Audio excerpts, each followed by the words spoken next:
Assalamualaikum warahmatullahi wabarakatuh. Selamat berjumpa kembali. Mari kita lanjutkan materi yang kemarin, yaitu mengenai tentang mitigasi bencana alam. Ya, saya ulangi lagi bahwasannya mitigasi itu adalah usaha untuk meminimalisir akibat dari bencana yang ditimbulkan. Nah, sekarang mitigasi apa sajakah yang harus dilakukan ketika gejala alam itu terjadi? Nah, seperti digambarkan bahwa untuk mitigasi yang harus dilakukan itu harus sesuai dengan bencana alam yang terjadi. Contoh, yaitu mitigasi pada saat terjadinya letusan gunung berapi. Nah, kita ketahui bahwa letusan gunung api merupakan proses keluarnya magma yang berada di perut bumi ke permukaan bumi berupa material padat, berupa bom lavili dan debu vulkanik, material cair berupa lahar, dan material gas berupa awan panas. Nah, jadi ini karena fenomenalnya adalah gejala alam abiotik, maka ini bisa disebabkan oleh karena faktor alam, ya. Jadi gunung berapi ini bukan merupakan faktor manusia, tetapi karena proses alam. Nah, gunung berapi bisa meletus terjadi karena apa? Jadi fenomena yang terjadi itu adalah karena pergerakan lempeng, di mana pergerakan lempeng yang ada di perut bumi itu mengalami penumbukan, sehingga terjadilah pertemuan antara lempeng satu dengan lempeng yang lain, yang akhirnya saling menunjam dan membentuk bukit, sehingga panas yang dihasilkan begitu tinggi, akhirnya terbentuklah atau tersimpanlah energi yang ada di dalam gunung berapi. Nah, selama perubahan tekanan yang ada di dalam gunung berapi itu terus-menerus mengalami peningkatan, maka akibatnya struktur lapisan yang ada di atas tidak mampu menahan. Lah, disitulah akan mengawali yang namanya letusan gunung berapi. Adapun mitigasi bencana alam gunung berapi yaitu dapat dilakukan. Jadi usahanya ketika terjadi letusan gunung berapi, maka dapat dilakukan. Yang pertama, membuat perencanaan lokasi terhadap pemanfaatan lahan. Jadi memetakan mana nanti yang digunakan sebagai lokasi untuk pemanfaatan lahan, baik dari luar maupun kawasan rawan bencana. Ya, jadi dipetakan dulu pertama kali kalau kita itu berada di sekitar daerah gunung berapi, mana nanti kita itu tempat larinya. Yang kedua, hindari tempat-tempat yang rawan menjadi jalur aliran lava. Jadi biasanya itu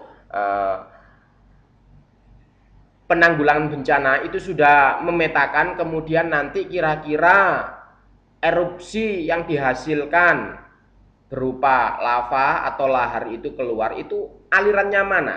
Nah, penduduk yang ada di sekitar situ maka diberi petunjuk bahwasannya daerah tersebut merupakan daerah aliran lahar atau lava. Maka diharapkan ketika sudah ada tanda-tanda terjadinya fenomenal seperti itu atau letusan gunung berapi, maka setidaknya hindari tempat-tempat aliran tersebut. 3. Membuat struktur bangunan yang tahan api, ya. Nah, saya rasa kalau bangunan tahan api, ya, bangunannya dari beton, kemudian batu, itu masih tahan. Tapi kalau bangunannya dari kayu, otomatis nanti efeknya adalah terbakar. Kemudian yang keempat, mendesain bangunan menjadi bangunan yang tahan terhadap tambahan beban akibat abu gunung api.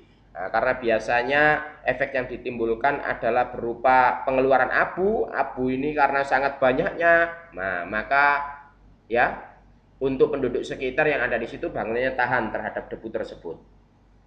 Kemudian mensosialisasikan kepada masyarakat tentang arti dan peringatan dini yang diberikan oleh petugas atau pengamat gunung berapi. Jadi biasanya untuk daerah-daerah sekitar gunung berapi itu senantiasa ada sosialisasi. Jadi diberitahukan, pertama kita harus mengenal tanda-tandanya, setelah itu kemudian kita siapkan apa nanti yang harus dilakukan ketika erupsi itu akan terjadi.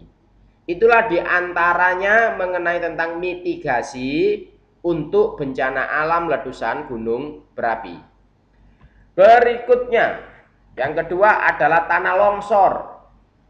Ya, jadi tanah longsor itu adalah perpindahan material pembentuk lereng berupa batuan bahan rombakan tanah atau material campuran tersebut bergerak ke bawah atau keluar lereng. Jadi ini biasanya tanah longsor ini berada di daerah bukit tinggi. Kenapa? Karena terjadi pergeseran, jadi karena adanya intinya adalah pergerakan yang ada di dalam perut bumi itu kemudian menggeser struktur lapisan yang ada di atas. Nah, disitulah yang memungkinkan terjadinya untuk bencana alam tanah longsor. Adapun mitigasi yang harus dilakukan, ya diantaranya sebagai berikut. Yang pertama, membuat pemukiman dan fasilitas utama lainnya yang mendukung daerah rawan bencana. Jadi, ada pemukiman cadangan di sekitar situ. Kemudian yang kedua, menyarankan untuk merelokasi tempat tinggal ke tempat yang lebih aman. Jadi kalau ini sudah terjadi, karena biasanya terjadinya tidak langsung tapi berangsur-angsur, entah di posisi titik A kemudian pindah ke posisi titik B kemudian pindah ke posisi titik C, maka apabila di posisi A itu terjadi yang namanya longsor, biasanya nanti akan menyusul di wilayah-wilayah tertentu. Lah pada saat ini kita harus waspada sebagai masyarakat, maka kita perlu pindah untuk sementara di daerah yang lebih aman terjadinya longsor. Yang ketiga, menyarankan pembangunan fondasi tiang pancang. Jadi fondasinya itu kuat, ya. Nah, dengan tiang pancang di setiap bangunan untuk menghindari bahaya liquefaction.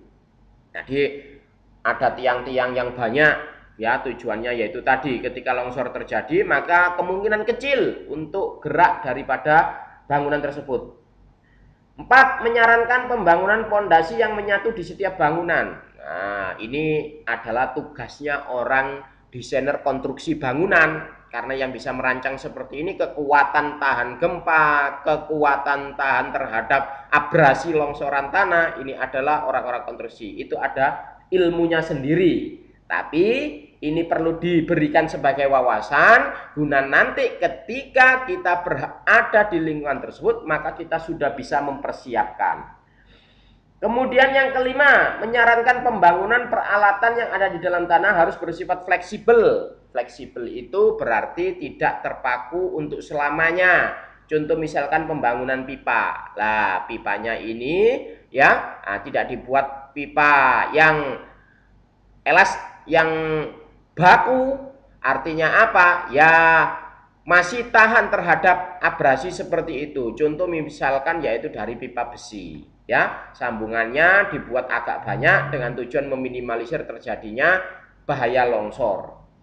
Kemudian yang terakhir yaitu mengurangi tingkat keterjalan lereng atau tebing. Jadi biasanya dengan cara apa? Menanami tumbuhan atau memperkuat dengan adanya banyaknya bangunan, ya. Jadi di situ akan didirikan banyak bangunan kemudian ditanami aneka pohon. Itu usaha yang bisa dilakukan ketika mitigasi terhadap yang namanya bencana tanah longsor.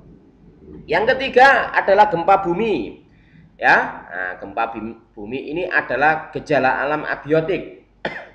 Nah, fenomena ini seringkali terjadi, apalagi letak posisi kita itu adalah negara yang senantiasa dilewati jalur gempa. Jadi sebutannya negara Indonesia itu the ring Pacific of fire, ya. Nah, cincin api juga pergerakan lempeng. Jadi entah sumbernya dimanapun yang namanya aliran gempa ini pasti nanti kemungkinan besar melewati Indonesia. Hanya saja singgah itu berarti tempat berhentinya atau tempat standby-nya. Apabila nanti tempat berhentinya di Indonesia, ya kemungkinan terjadi porak-poranda gempa ini. Tapi kalau kemudian hanya dilewati saja, tinggal besar kecilnya yang melewati. Kalau besar, ya kemungkinan efek yang ditimbulkan besar. Tapi kalau hanya sifatnya itu gelombang kecil, ya berarti hanya dirasakan getaran kecil saja seketika itu. Nah, di antara gempa bumi ini penyebabnya juga karena pergerakan lempeng. Jadi lempeng yang ada di dalam itu bergerak ya, saling meregang sehingga menyebabkan terjadinya pecahnya lapisan struktur atas permukaan tanah. Adapun macamnya gempa, ada gempa vulkanik, tektonik, dan reruntuhan. Vulkanik berarti disebabkan karena letusan gunung berapi.